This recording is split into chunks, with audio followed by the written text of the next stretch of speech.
Eh bien, moi, je suis Philippe Granat-Rollo. J'étais professeur de philosophie en classe préparatoire jusqu'en 2008 au lycée de Toulon. Et puis, j'ai eu une deuxième vie en tant qu'adjoint au maire de ma commune pendant 19 ans.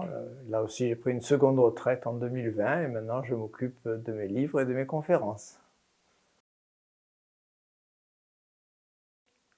Alors, je vais commencer par une petite confidence. Quand j'ai dit à mes amis que je suivais une formation de conférencier professionnel, conférencier remarquable, ils ont tous éclaté de rire en disant « Qu'est-ce que tu as encore à apprendre à ton âge?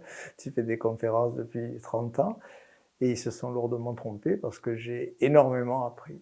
Et je pense qu'on a toujours à apprendre jusqu'à la fin de ses jours. Le jour où j'aurai plus rien à apprendre, je pense que j'aurai plus rien à faire dans ce monde. Donc j'ai beaucoup appris, j'ai beaucoup évolué dans mes façons de me présenter, de communiquer avec mon public, parce que j'étais sans doute, c'est le prix à payer de ma formation universitaire exagérément cérébrale ou didactique, et là j'ai acquis des techniques, alors il me faudra du temps pour les assimiler, mais j'ai eu le plaisir de constater il y a 3 semaines environ, lors d'une conférence ailleurs, que ça portait déjà ses fruits. Des personnes qui me suivent depuis 20 ans sont venues me voir à l'issue de la conférence en disant « mais il y a quelque chose de changé, vous n'êtes plus tout à fait le même » et je leur ai expliqué que j'avais suivi un stage et ils avaient repéré déjà les effets et je pense que c'est le tout début parce que je suis conscient qu'il faudra quand même un certain nombre de mois pour vraiment intégrer tout ce que j'ai appris parce que c'est considérable en fait. Et le deuxième aspect, c'est que je suis conférencier, mais je suis aussi écrivain. J'ai publié 17 livres à ce jour. Et un certain nombre de séances dans ce stage ont été consacrées, dirigées par Folco en particulier, au travail de l'écrivain, à l'auto-édition, à la façon dont on peut avoir de promouvoir. J'ai appris énormément de choses là-dessus aussi, que j'ignorais totalement. Par exemple, comment on peut se servir de certaines plateformes pour demander comment des graphistes peuvent nous proposer des images ou des couvertures à des prix très raisonnables. J'ignorais totalement que ça existait. Voilà. Donc j'ai appris tellement de choses qu'il me faudra quand même quelques mois pour tout digérer, pour tout assimiler.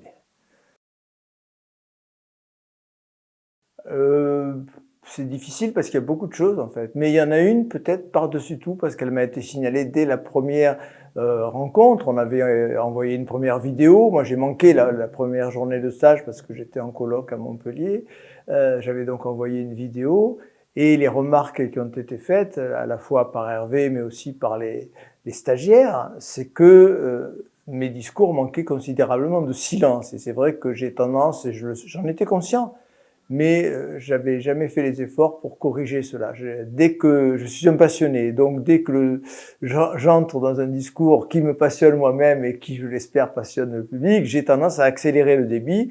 Et notre ami Josette en particulier me disait « mais ça va trop vite, on n'a pas le temps d'intégrer, mets-nous des silences ». Donc, et ça, je l'ai vraiment assimilé assez vite. Et c'est vrai que j'ai une façon maintenant de calmer le rythme, d'introduire des silences dans mon propos. Et c'est vrai que ces silences sont absolument indispensables parce que on a tendance à oublier, même si je pense avoir un peu de pédagogie, c'était mon métier, mais ça suffit pas. D'abord, j'avais de la pédagogie à l'égard d'étudiants qui étaient très spécialisés et très formés, alors que là, je m'adresse à des publics qui n'ont pas forcément une formation philosophique ou universitaire. Donc, je dois ménager en quelque sorte mon public et ne pas considérer que ce que je dis va de soi en permanence, leur laisser le temps de digérer, d'assimiler et de mettre des pauses dans mon discours. Donc ça, j'ai peut-être le point le principal que j'ai su mettre en pratique assez rapidement, mais même s'il y en a d'autres. J'ai déjà eu des demandes parce que parmi ces amis qui se sont moqués de moi, l'un d'entre eux m'a dit « mais peut-être que ça m'intéresse » et donc je vais reparler de cela avec lui. Mais je lui dirais précisément que lui aussi est un conférencier qui pense être expérimenté. Il fait partie de l'Académie du Var avec moi depuis longtemps. Mais je lui dirais que non, on a beaucoup à apprendre parce que on est un petit peu dans l'habitude, dans la routine. Au fond, surtout quand on fonctionne, je dirais, un petit peu dans un périmètre réduit, aussi bien mon ami que moi-même, même s'il m'arrive d'aller faire des conférences à Lyon ou à Montpellier ou à Nice, je reste essentiellement dans l'agglomération toulonnaise comme lui. On a des fan clubs, et on a des gens qui nous disent qu'on est merveilleux, on finit presque par le croire. Et du même coup, on oublie que non, il y a beaucoup de choses à améliorer et à transformer, en particulier introduire des histoires, s'impliquer davantage, prendre parti. Comme dit Hervé, vous êtes des leaders d'opinion et pas seulement des conférenciers. Donc tout cela, je pense que je vais le transmettre à mon ami. Après, il en fera ce qu'il voudra, mais je pourrais insister sur le fait que lui aussi aurait beaucoup à gagner à suivre une formation de ce type. Alors les formateurs ont tous été, ils ont été très différents les uns des autres. En plus, ils ont travaillé dans des domaines qui sont pas tout à fait les mêmes, mais je les ai tous trouvés passionnants. Hervé, au début, il m'a un petit peu irrité parce qu'il est carré. Et c'est vrai que c'est pas forcément évident à mon âge, à 74 ans, de s'entendre critiquer parfois un peu durement. Mais disons que je l'ai accepté très volontiers en réalité, même si ça a un petit peu vexé la personne que je suis au tout début. Mais je crois qu'il a le mérite de placer la barre très haut et de nous forcer à tirer le maximum de nous-mêmes. Et donc j'ai beaucoup apprécié la façon dont Hervé mène ce stage et dont il s'est comporté à mon égard, même si il a fallu un peu de temps pour que j'accepte ses façons de faire. Voilà.